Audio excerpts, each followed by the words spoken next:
Momocon 2025. It was pretty fun. This was my second year ever competing in a craftsmanship contest, and I ended up winning best fabrication at a novice level. In case you don't follow me or don't know, hey, what's up? I make Gonk droid cosplays.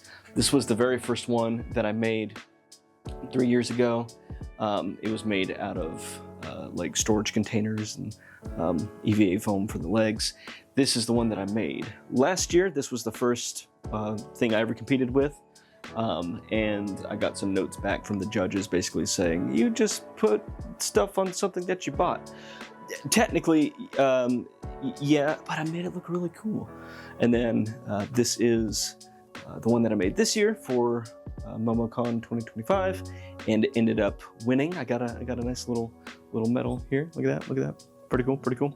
So this is just gonna be like me rambling on about my personal experience at Momocon this year, and that's all it's going to be, is my individual personal experience, everything that I actually did, everything that I experienced, and did with all that. So it's going to be a long one. Put it on in the car. Put it on in the background, just listen along. I don't have that many visuals to go along because I barely took any pictures or videos or anything like that. So it's going to be a fun little rambling story time with the gonks. So here we go. So my wife and I arrive at the Omni Hotel, which is the hotel that's connected to the Georgia World Congress Center that kind of hosts the event.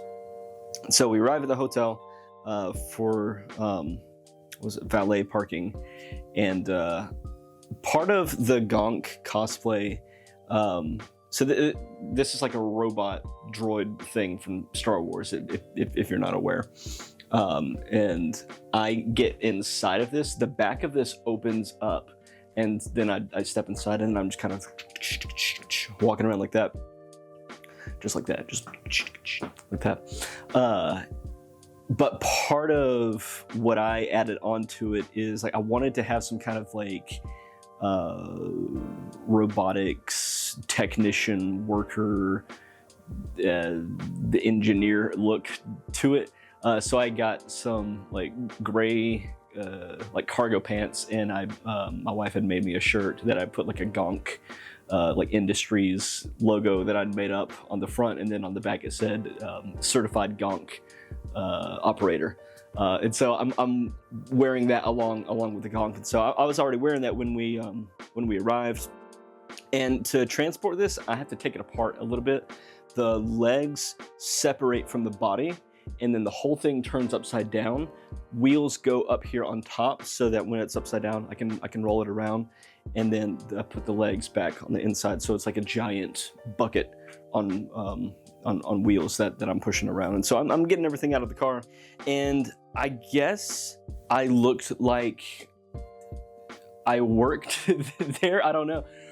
As I was unloading stuff, I guess it looked like I was helping with someone else's stuff, because this lady pulls around and she's asking me like where to go for the valet, and like asking me all these questions, and I'm saying I don't know. I don't know. I think you go back around over this way. And then she was like, I think she was like, oh, you don't work? I said, no. I was like, oh, okay. And so she goes on and like, okay, that's a fun start to the day. I can't remember.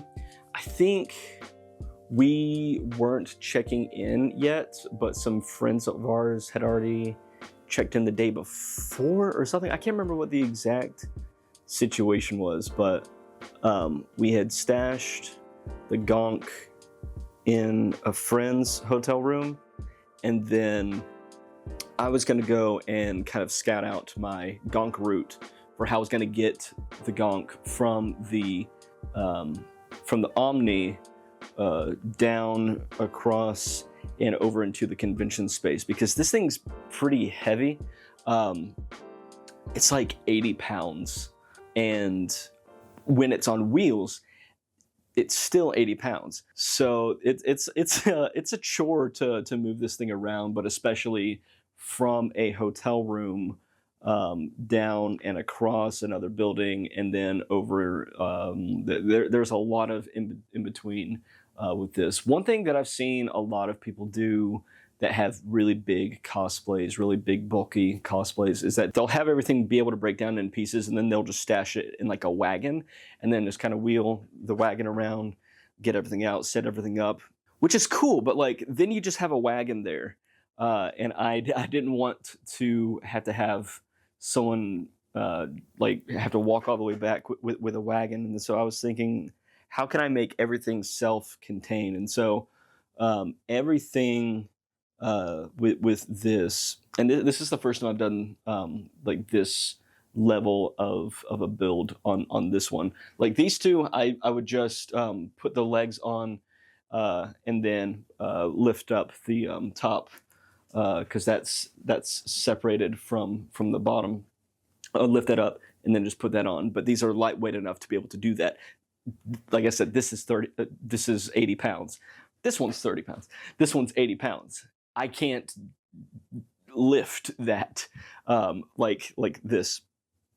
And so the wheels get stashed in the feet. And then whenever I want to go into transport mode, I just take them out, tilt the whole thing forward, attach the wheels, put it up, and then put the legs back inside, and then I kind of push it around. I look like when you see at like a big like event centers and stuff, you got like the janitors with the giant trash bins. That's what it feels like.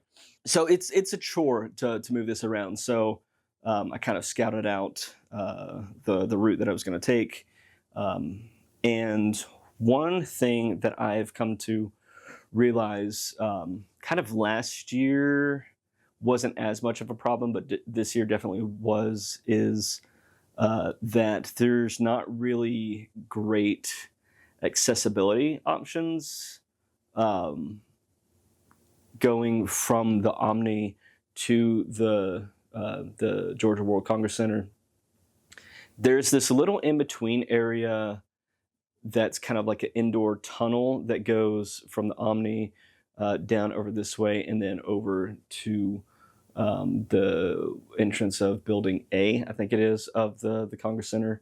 But to get into that tunnel, you have to go up like 3 steps. Can't do that in this. Can't lift it up. There is over to the side a wheelchair lift, which someone told me hasn't worked in years. But even if it did, to get into the wheelchair lift, you have to go from the floor up to on an incline that's like this steep. Not going to happen with this. And so they had signs up for accessibility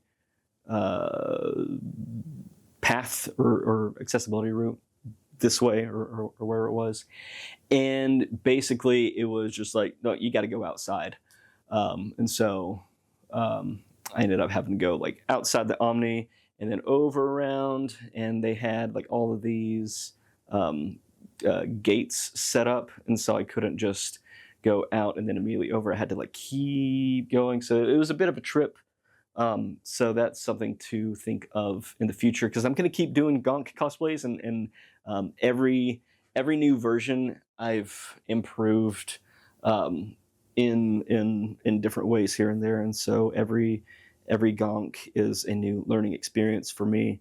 But there's definitely stuff like that to keep in mind where the accessibility options aren't really there.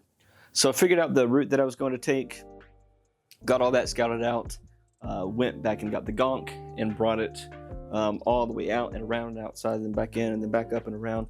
It's a lot. It took like 30 minutes to get from the hotel to the convention space. Got the Gonk set up. I walked around for a little bit. I made these cards. I'll show them right here. Every year I've made kind of like mock Pokemon cards, but Gonk themed. But like tall gonk specifically for the cosplay because it's a tall gonk. And as I'm walking around in the gonk cosplay, I'll be handing these out. It's just a fun little thing that I started doing. So I'm walking around, I'm handing these out, I'm having fun, I'm having a good time. People are coming up to the gonk and taking pictures with it. There was a robotics convention that was happening at the same time in the same building, but over in a different area. And so while you have all these, just a flood of people in cosplays showing up to the event center and into the building, you have a different convention going on. You have this robotics convention. So you got like robots that are walking around and that crowd of people. And there was a sign headed towards the Momocon part of the building. There was a sign that said, "This is not the robotics convention." And this guy comes up who has, I think he might have had a lanyard or something, but he was there for the robotics convention, and he was asking if he could get a picture of the gonk over by the sign because it's like a giant robot. And so it was like it's kind of funny. So I was like, yeah, sure. And then for the next 20 minutes, in between walking really, really slow, stopping to take pictures, people taking videos. And that's another thing in the gonk, like it kind of keeps you in character because this is pretty much the speed that you have to walk in it because of what else going on. If you're claustrophobic, this is not the cosplay for you. And so 20 minutes go by and I finally make my way over there and he's taking a picture. And so he was saying that he was actually was going to be a speaker at one of the panels at the robotics convention, and he was asking if he could use it as an example in one of his things. I was like, oh yeah, sure, that's fine, that's funny. And I wish I got his information so that he could send the picture to me because it was just funny. Then I walked around for a little bit more, handed out more cards, all that, and then eventually broke the gonk down. And I was going to wheel it back to the hotel. But the accessibility path broke my gonk because the outside path that I'm forced to take has... it's not really cobblestone, but it's like square... almost like stepping stone brick pavement. I don't know how else to describe it, but like you got like smooth concrete pavement, and then you have like, and that's what it felt like. And so walking with a gonk, and then we're going like this, and then we're going all over the place, and I'm going like kind of down a hill. So while trying to control the angle of where I'm going, because it's a very narrow path to get back to the door to go back into the Omni, I'm trying to keep it from falling forward from the angle, but it's also doing all this stuff. And 3 of the wheels broke free from the gonk because of the specific type of way that I had them attached. And so 3 of the 4 wheels just weren't really working at all anymore. And so not only now am I pushing it, but I'm also, and now I was pulling it, and so I'm trying to like just muscle pull it down a hill over all of this really uneven pathway, and eventually got it to the hotel room, and getting it in and out of the elevators.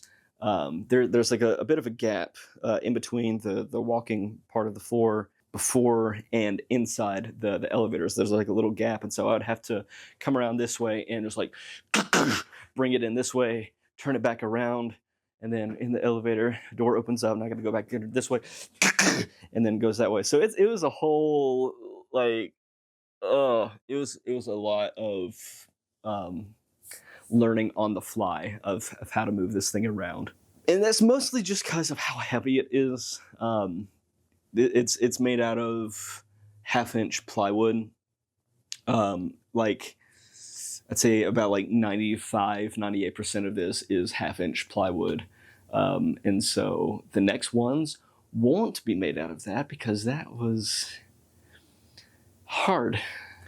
So finally get it back to the hotel room. And I'm just kind of looking at it like, this is the first day. I need it to survive at least one more, because I needed it to get to judging for the contest. And so my wife and I actually needed to go back home for something, but we were about like an hour away, so it wasn't that bad. And so we actually ended up stopping by Home Depot like right before they closed, because I needed to get different types of wheels. And so we go to Home Depot. I get some different wheels. We go back to the house, and I grab my drill and some other stuff and bring all this back with us to the hotel room. And so then overnight, I'm doing emergency gonk surgery, getting rid of the way that the old wheels attached, and then rigging up the new wheels, which worked a lot better. And so that's an improvement to keep in mind for next year. But it was just, it was pretty stressful. So then Friday, new and improved gonk. We're good. We're ready to go. Bring that out the same route, all across everything, all that. Wheels stayed together, nice. And brought it out to walk around a little bit more for maybe like 2 or 3 hours of just doing this.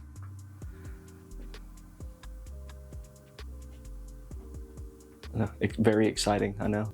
Did that for a little while. And then eventually brought it back over to the hotel, took a nap, ate some food, and then I woke up a little bit before it was time for my judging slot, because you had to pick what specific time slot you wanted to have your cosplay judged. And so I think mine was maybe later in the evening or around the afternoon, I can't remember. And so I'm getting everything ready, and I get about halfway there, and I get a text from my friend that says, hey, they're evacuating one of the buildings.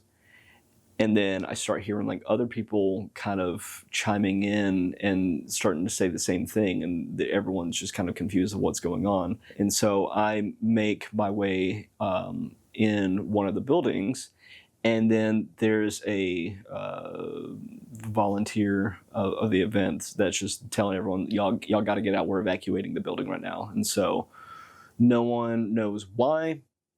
They're not really giving us any answers. It's all just kind of questioned, quiet chaos. And like I said, like no one really knows anything. It's just a horde of people moving out of the convention space, and then we're all outside. Again, nobody has any answers. No one really knows what's going on. I have to be at the judging area in like 20 minutes. Eventually, they tell us, okay, you can come back inside now. So I was like, cool. If you've been to Momocon, you know that there's like the area where you go down into the convention space. There's like the escalators and stairs, but then over to the side, there's like one elevator. And I think a couple weeks before Momocon, they had put out something on social media that was basically saying like, hey, some people absolutely need to use the elevators and they don't have any other choice for going up and down the floors because they just can't use stairs. So if you are able to use the escalator, if you're able to use the stairs, please do that. Some people need the elevators. But kind of everyone was really just using the elevators, specifically the one that I needed to go down like 3 floors and then across such a long building. And so I'm waiting my turn. People are cutting in front of me, and because like this thing is so huge, I need like the whole elevator. So I'm waiting for one to open up and me be able to just go in it. There was A lot of rumors online, a lot of I heard this, I heard that, of what actually happened for the reason for the evacuation. There's a lot of stuff online that is kind of like, well, I heard this, I heard this. I asked one of the security officers that was there while it was still kind of an ongoing happening thing. And he had basically told me what happened. I'm not going to say what had happened. Pretty much a lot of the rumors ended up being around what did happen. And so I'm waiting on the elevator. There's like 3 different officers there. They're trying to get a stretcher in the elevator to go up a floor. They had said like once they come down, they need this area cleared out so that they can come back out and have a clear path, all that. And so they're waiting with the stretcher. This elevator takes forever because you got like 4 floors of people trying to use this, and like just generally everybody is using it. That's a problem. And so it finally opens up. It's completely empty. It's my turn. Ha, da, da, da, da. And then the officer's like, okay, no, we got, all right, cool. You guys gotta go somewhere else. And one of the volunteers had said like, hey, this guy's gonna take y'all over this way and show you where another elevator is, basically. And so they all took off, and they were all like, yeah, okay. Walking normal walking speed, because they can do that. Meanwhile, I'm like turning the gonk back around and going back over this way. Well, I lose track of everybody. I have no, I have no idea where they went. I just kept going. So like if you are in that main like lobby area, like there's like the circle slide, the circle stairs, and then like down over this way is gonna be like the entrance to building B. Like there's the parking lot stuff. It's like, so I just kept walking this way. I don't see where the group of people went. I don't see, they were gone. And so I'm just going, and I'm looking. I see no elevator. There's nothing.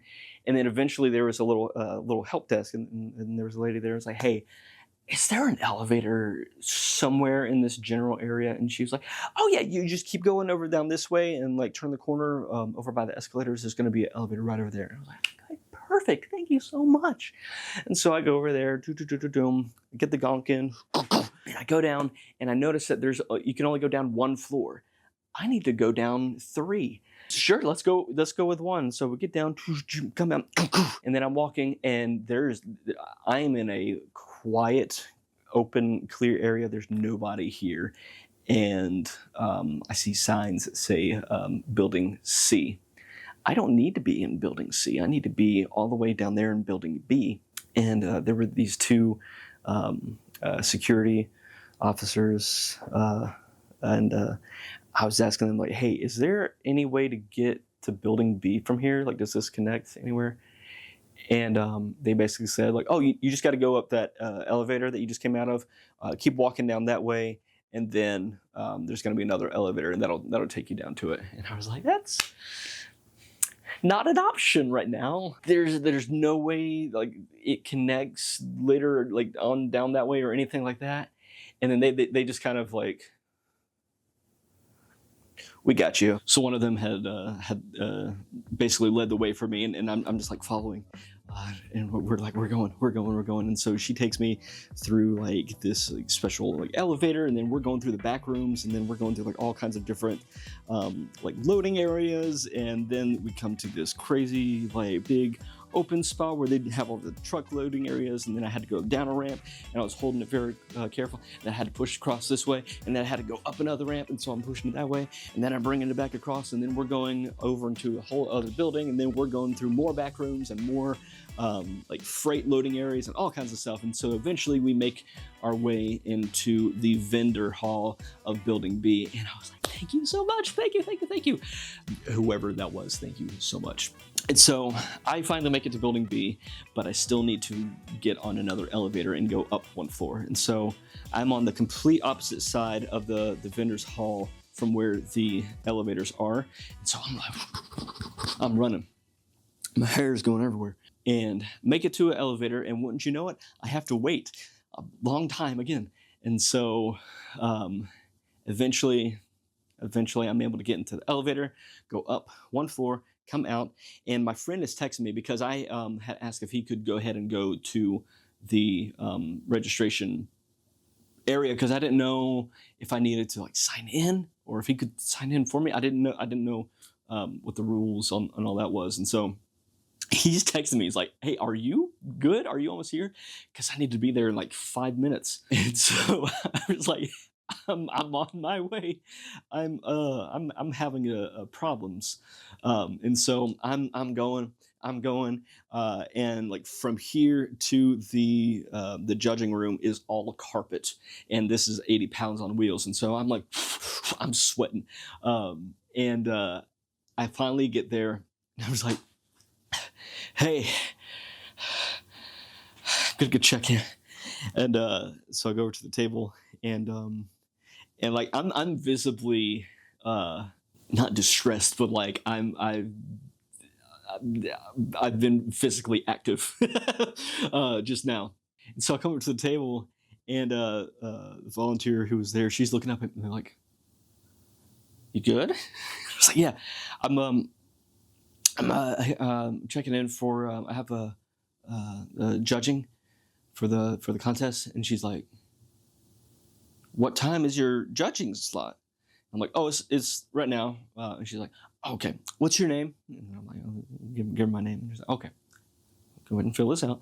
And I was hoping that I would be able to get like a later number slot because it takes a while to set this thing up, so that I could be like, "Hey, can it push me towards the end so I have time to bring this up?" And so she's like, "So you're going to be number 9. You can go ahead and get set up over there. The first 5 have already gone." I'm like, "Oh my gosh, no!"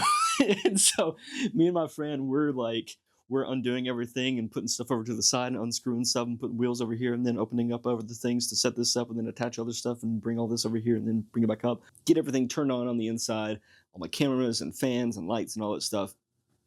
Get in it, and I'm just like, "Do you have extra water?" He's like, "No, I'm sorry." And I'm like, "Yeah, it's okay." And so I get in, and I'm like, "Number 9, okay, here we go." And so then I'm walking in, and this judging experience compared to last year's was so much more fun for me personally, because last year, walking in with this one, like all of the judges just kind of sat at the table and didn't look too engaged with it.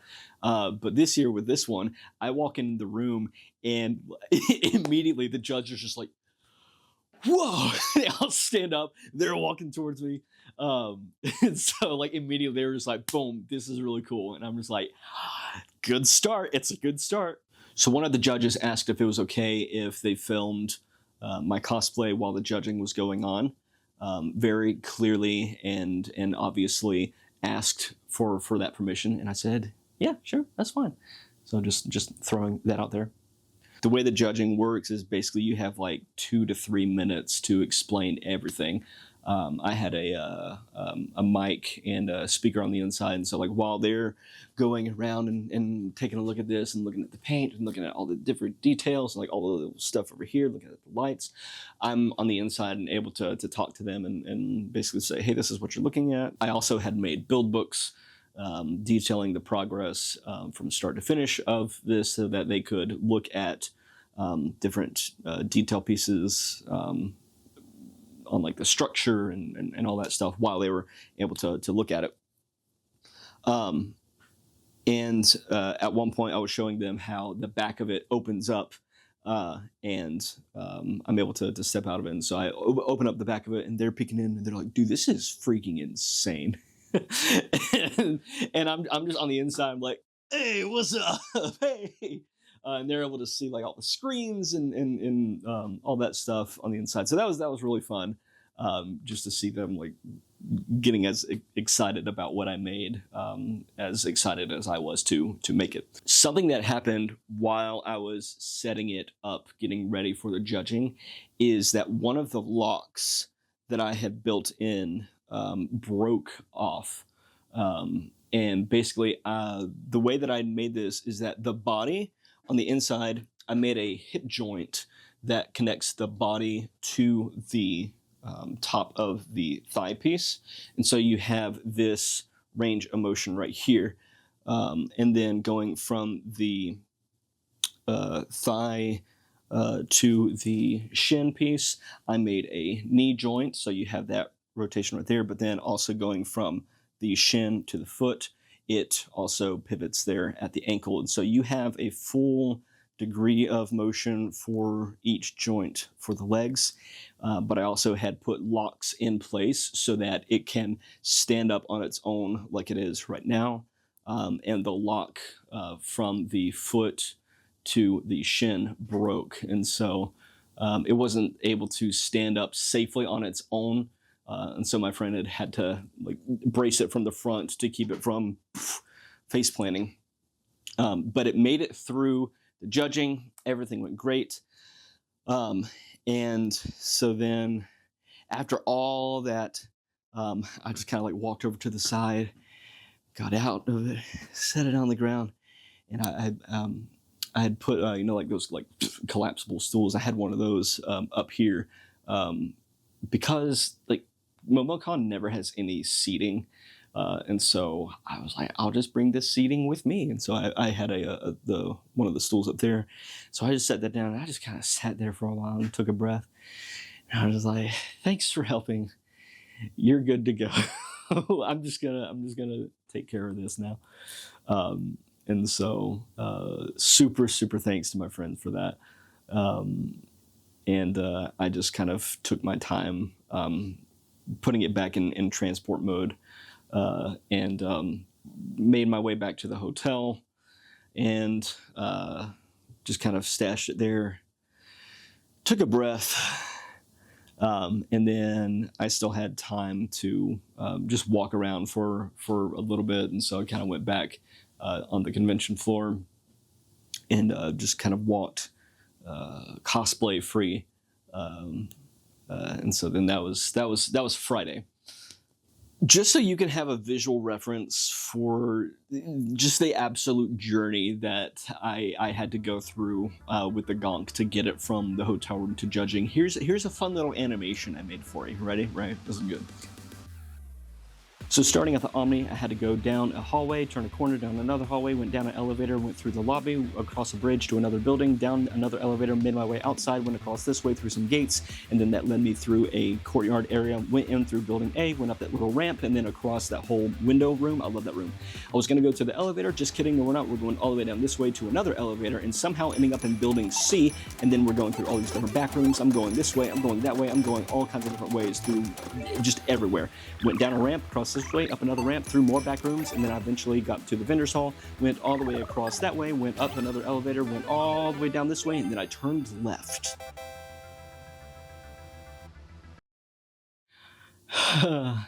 Saturday. I didn't bring the gonk out just because it had already done its job and then broke. So it had done what I needed it to do. So I wasn't even gonna bother with it, but it was nice to be able to just walk around cosplay free. It's something I haven't been able to do for 3 years. And so I'm just walking around. I get to go around Artist Alley. I'm handing out cards, and I always make a point to visit the 501st booth because they have all like the Star Wars people set up over there, and they got droids and different characters and all that. And I always go to, they have someone there as a Jawa and with like a little like a junk pile, and it's the trader Jawa. And so the idea is if you have something that you want to trade, hand off to the Jawa. The Jawa will give you back something of like equal value or whatever. And every year that I've gone as the gonk, the Jawa has always given me back a little like a 3D printed gonk droid. So this was the first one that I got. We're doing show and tell now, right? And then last year I got this one. It's like a golden gonk. Look at that. Look at that. Very fun. Very fun. Now this year, I wasn't able to go up to the Trader Jawa in gonk form, so I had to be like, hey, I'm the gonk guy. I show up every year and you give me something gonk related. If I give you this, and it was one of the cards, can I get something back gonk related if you have it? And the Jawa was just doing all this. And look at this. It's like a wind up walking 3D printed gonk droid. Isn't that fun? Look at that. Look at that. That's so cool. I love it. I love it. I love it. That's like one of the things that I like. That's always on my I have to do this checklist. I got to go visit the Trader Jawa. So that was fun. And then after I was walking around for a little while longer, I hear this guy over here that's like, hey, you want to hit someone with a sword? You want to fight with foam weapons and swords? Come over here. And I was thinking that sounded pretty fun. So I went over there. And it was a LARPing group. I've never done LARPing before, but I've always been curious. And so they had this whole area for doing these, like, one side and then another side, poof, clash in the middle with like foam swords and shields and stuff to throw. And I did that for like 2 hours, and I don't think I made it out alive of any of the rounds in that entire time. But it was a lot of fun. Once I finished up with that, went and got something to eat, something to drink, because I was tired. And then it was time to go ahead and go to the area where they were setting up for the craftsmanship contest event. I make my way over there, and the way that they have this set up is during the event, they'll call out all of the contestants, like one by one out on stage, like, hey, and then next up is this person cosplaying this thing from this thing. And then that person will come up, strike a pose, do another pose, and then they'll walk back out. And then the next person from something in this thing, then they'll come out, do this pose, and then another pose. And so like they'll call out people one at a time. But because this was broke, I wasn't going to be participating in the walking out part. Like all the judging, all that stuff was already done. Everything is locked in. But I wasn't going to do the catwalk. And when I got there, I was explaining like, hey, I'm part of this. I'm one of the contestants. Here's proof. But I'm not doing the catwalk. Where do I need to go? Like, I don't know what protocol is for that. And whoever was I was talking to, she was like, oh yeah, just come over here, and we'll put you over here, and then we'll figure out where to put you. And so, okay, cool. And so I'm back behind the curtain with all the other contestants, and they're all lined up and just kind of waiting for everything to start up. And then I'm just kind of over here, just kind of sitting, and I'm in my my gonk t-shirt and the cargo pants. Keep that in mind. And so I'm just kind of waiting over here, and then it's been about like 15 minutes or so, and I went and found it was the same person, I think, and I was asking her like, hey, where do I need to go once it all starts again, because I'm not walking, I'm not going to be with everybody else, and so I don't know where I need to go, what I need to do. No one's told me anything. I don't know how any of this is going to be working. And so she goes and finds and talks to another volunteer, and I don't know if this was a Momocon volunteer or the convention center volunteer worker. I don't know, because apparently there's a lot of back and forth on like which one of those groups is nicer. And so she explains a situation to this new person, and the new lady, she's like, he's not walking, then he can't be in here. And then the other one, she's like, but he's a contestant, and she's like, it doesn't matter. He's not walking. We only have space for 100. If he's not walking, then he needs to leave. And then she's like, well, he's still part of the 100. He's just not walking. And then she's like, he's not walking. He doesn't need to be here. And I'm just kind of like, just like, I don't know. I'm sorry. And then she's just like, so sir, you need to leave. You can't be back. You need to leave. And I'm just like, okay, but where do I need to leave to? That's what I need to know. Just give me something. And so the first first lady that was helping me out, she was so nice, so sweet, and she was like, come on, we'll just go over here. And so she basically just put me at the front of the line where people would be going to watch it. So like the line where those people were waiting to get in, she just put me in the front and then kind of explained where the contestants would be sitting. But I didn't really, like, I'm a visual person. I have to like actually see it. And so she was like, just hang out over here for a while. We'll figure it out. So I'm sitting there waiting, back to the point of Momocon never has like seating, and so you have like hundreds of people just sitting on the floor in a line, and I'm sitting there at the front, and maybe 15-20 minutes or so goes by, and I still don't really know like what all I need to be doing, or like what's gonna happen, like if they call my name or like anything like that, like where am I gonna go, what do I do. And so eventually that same volunteer who was helping me out, who was so nice, thank you so much, whoever you were,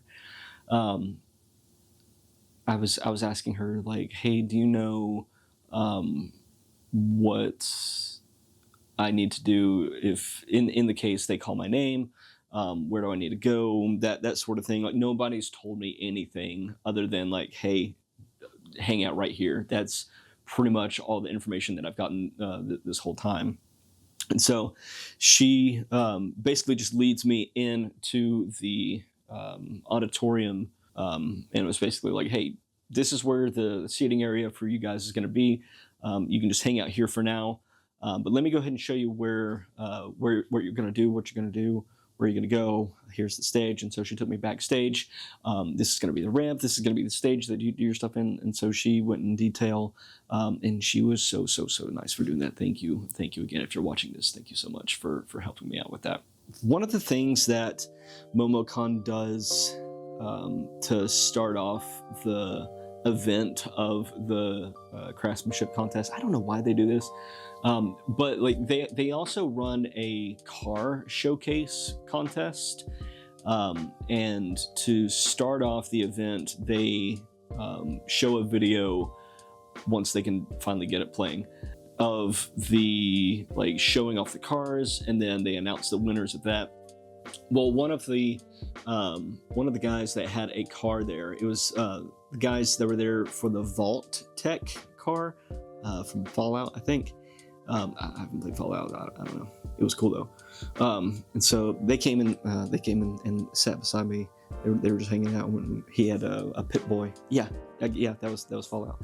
He had just like this cool like arm gauntlet with a screen and a thing. And so I was talking about that, and he was asking me if I had a car there. I was like, oh no, I'm one of the contestants. He's like, oh, why are you here? It's like, oh, my thing broke because it's really big. And he's like, oh, can I see it? And so I showed him a picture of it, and then he's like, oh, that's really cool. And he was showing me the some of the stuff he did. And so then we're just chatting. So it was fun. It was nice. And then he eventually went off over that way. So then the event started up, and one by one they would like call out the contestant's name and then like what they were from.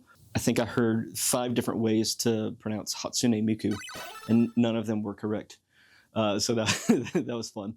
One thing that they did last year, which I don't understand why they didn't do it this time, is last year I think there were 2 people who didn't do the catwalk, but they put a picture up on the big screen of their cosplays so that for the crowd they have reference for, oh, this person this person's name, this person's cosplay. Since they're not physically here, boom, there you can see it. They didn't do that for me for this year.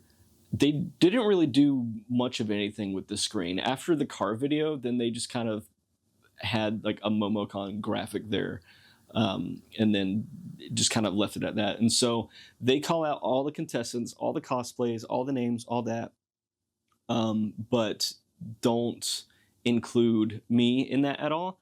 So to the audience, I don't exist, right? And so then they're calling up the names of the winners, and I won the best craftsmanship at a novice level. So they call me out, I'll go on stage, I get my medal. But for the audience, this is the first time that they're seeing me. Again, they didn't announce my name or say that I didn't walk. But like this person's what was a contestant, like they didn't do any of that. And so they call my name out. I go out on stage, and this is everyone's first time seeing me. And so for me winning best craftsmanship, and I walk out in a t-shirt and pants.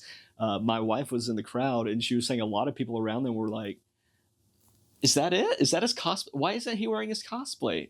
That's that one?" And so because they didn't show like who I was or what I did, a lot of people were like, "Why did he win?" It was like, I don't know why they ended up doing that. So that was pretty much Saturday, and then Sunday, I just kind of walked around free of the cosplay again, which is again a really nice thing to be able to do, which I haven't been able to do in 3 years, because I just give myself the most complicated, not easy to walk around in cosplays ever. So I just walked around a little bit, kind of went through Artist Alley a little bit,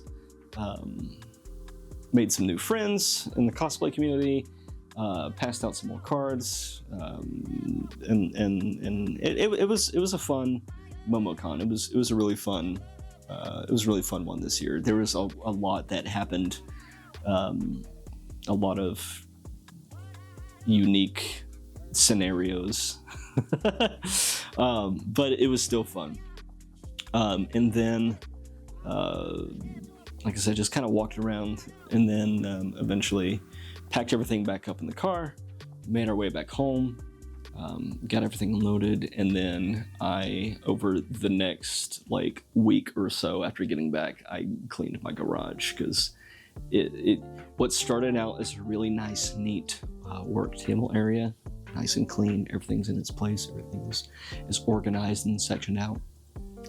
It looked like just a tornado came through just like this side of the garage. There's sawdust everywhere, there's wood and tools and just stuff just everywhere. Like, it started out as a blank table, and now there's like, I can't even see the table anymore. So that was a project to just clean that back up. But yeah, that was my Momocon 2025. Definitely looking forward to next year, where I'll be making a new competition piece for the next craftsmanship contest. I'm still going to be doing the gonks.